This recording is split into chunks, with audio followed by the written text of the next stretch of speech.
What's going on, guys? You know what it is, and by now you should know who it is. It's your girl Rain, checking people listen. So if you've been watching the last couple of vlogs, you know that I am in Ghana and God has allowed me to make it here, and I have already experienced so many firsts here.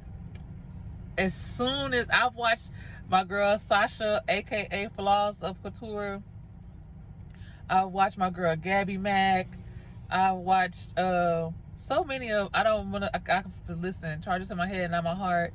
I watched so many of my sisters and brothers who have come here to Ghana, Expat Life Ghana vlog, say how when they got here, they just felt free. They just, especially Sasha, she for sure said she just felt free. Like she just felt like she was home. Like she's been here forever, and I have been experiencing that since I have gotten here. I just feel like my cheeks hurt. I'm smiling so much. Everything has been so wonderful. The people have been so loving. Just for the short while so far that I've been here. If you're new to my channel and you're seeing this face for the first time, I'm your girl Rain, your sister, your auntie, your cousin. I'm the female Lazarus of 2021. I'm the Talitha Kumi. And my vlog is about life, budgeting, intercultural relationships, and soon to be marriage. Yeah, just everything. I talk about a little bit of everything. I talk about being a Godpreneur because I'm a God girl to the core. I do everything that I do for the love of you, the rainbows. And if you're not one of the Rainbow Coalition, go ahead and hit that like, subscribe, and please share. It's a very free and simple, quick way to support my channel and allow me to bring you more content like what you're seeing right now. So, oh man, when God does something for you, when you've prayed and you've fasted and you've believed the word that God has given you, and then you get to experience that thing manifest like never before, it can be mind-blowing. When I tell you that God has been showing up and showing out in your girl's life, I mean, he has been moving his weight around, and I am so happy to be receiving the blessings from on high that I have been receiving. So my journey here has been unfolding for the past 2.5 years. Yes, meeting the love of my life helped to kind of make it sweeter, but God has been preparing me and getting me ready for this journey for 2.5 years. At first, I was supposed to be going to Uganda and Senegal and Zambia and Nigeria first, but the way God had put it into play, those things are gonna come, but they're gonna come at a different time. And now I understand, as I'm looking back on everything, why he changed it around, and I'm grateful for the fact that he did. Yes, I had to make some really hard decisions, but when God asks you to do something, he doesn't give you the option of how you're going to do it. He told Abraham, you're going to leave and go to a land that I'm going to show you, but you're going to leave everybody that you know behind.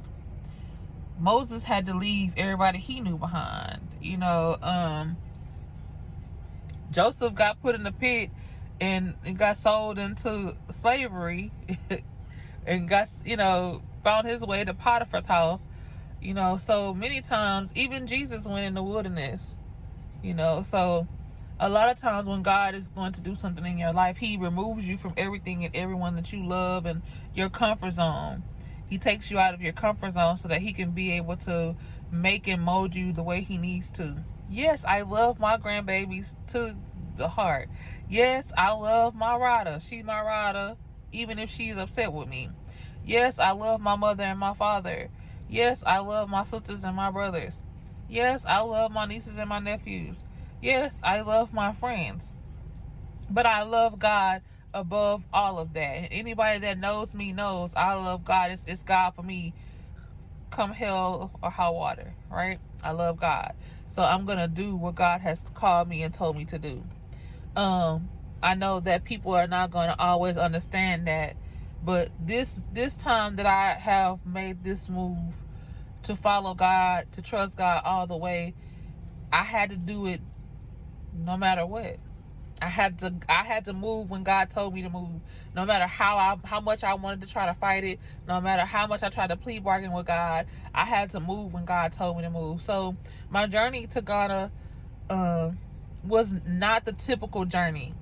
Was not the apropos way of doing it. The way textbook journeys, so I would say sojourners of the diaspora that have come here probably decided to do it. Okay, it's not the typical way. And oftentimes, here's a rain walks with Jesus moment. Oftentimes, when God has called you to do something, no one is gonna always understand what it is you need to do, why it is you need to do it at that moment, how you're gonna be able to do it, for how long you got to be able to do it. But you know that God has told you to do that thing, and God has called you to it, and He's not leaving you alone about it. You best to do what God has told you to do. Obedience is better than sacrifice any day, hands down. And I have failed that test so many times, and this time I wanted to pass it, and I'm doing just that. So it was a 3-day journey, and it wasn't really stressful. It wasn't really hard. It just had moments of trials and tribulations. But we know as believers that trials and tribulations come to make us stronger. So, but God was showing me His sustaining power. God was showing me that He's omni. God was showing me that He's sovereign. God was showing me that He is all that I need and so much more. All I have to do is trust and believe that He will bring me through it. And if He brings me to it, He gonna bring me through it.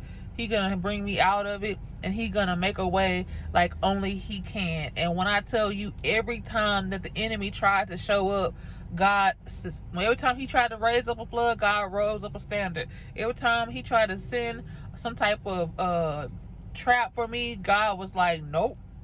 He allowed my angels to say, nope, not so, not so, not so. I mean, I'm going to get into it more detailed later on, but I'm telling you, you have to move when God tells you to move, how God tells you to move, for however long God tells you to be in the movement. We need to be working while it's day, for when night coming, no man can work. And God is soon to send Christ Jesus back here to crack the sky, and I don't want to get left behind. I don't want to end up in that place that I got to look at and got to come back and tell the story. I want to be in the number. Okay, I want to have my name written in the book of life. So I just got on here to give you that rain service announcement. I just came to give you that rain update. So stay tuned. We'll be back for some more of this Ghana girl goodiness. So I'll talk to y'all later. Bye.